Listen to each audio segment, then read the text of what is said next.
নিয়তিৰ ওচৰত হাৰ মানিলে আৰিনাই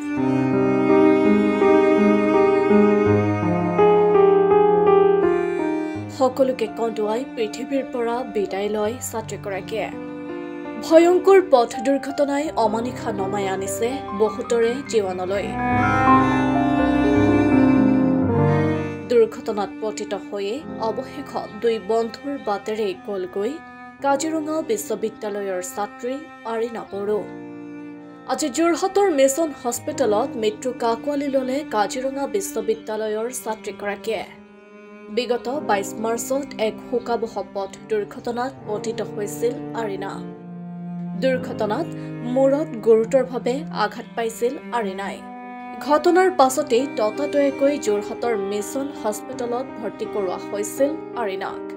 আৰু আজি চিকিৎসাধীন অৱস্থাতে সকলোকে কন্দুৱাই পৃথিৱীৰ পৰা চিৰবিদায় লয় ছাত্ৰীগৰাকীয়ে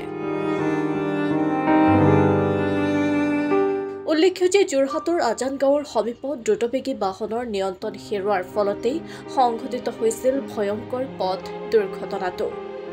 এই দুৰ্ঘটনাত থিতাতে নিহত হৈছিল কাজিৰঙা বিশ্ববিদ্যালয়ৰ দুজনকৈ ছাত্ৰ গোৱালপাৰাৰ মুস্তাফা মুজাহিদ আৰু যোৰহাট লিচুবাৰীৰ ইৰফান হুছেইন আনহাতে দুৰ্ঘটনাত আহত আন এগৰাকী ছাত্ৰী খুশবু নভেল সম্পত্তি সংকটমুক্ত বুলি জানিব পৰা গৈছে আজি ৰাতিপুৱা 4:57 তাই ইহলীলা সম্বৰণ কৰে খালি আবেলিৰ পৰা অলপ কণ্ডিশ্যনটো অলপ ডিটৰিয়েট কৰিছিলে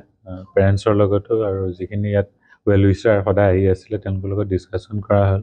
তাই লাইফ ছাপোৰ্টবোৰ আমি লাহে লাহে ছেকেণ্ড ডে'ৰ পৰা কমাইছিলোঁ 12 তাৰিখে ভৰ্তি হৈছিলে 13-14 পৰা লাইফ ছাপোৰ্ট কমাই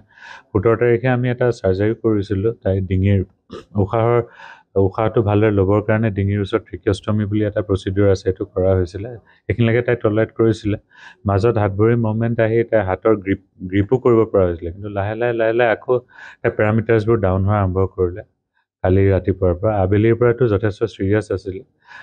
তেওঁ পেৰেণ্টছৰ লগতো ডিছকাছ কৰা হ'ল লাইফ ছাপোৰ্টো এটা লেভেললৈকে আমি ছাপোৰ্ট বঢ়োৱা হ'ল তাৰপাছৰ পৰা তাই নিয়তিৰ লগত যুঁজি 457ত তাই এই সংসাৰৰ পৰা মেলানি মাগিলে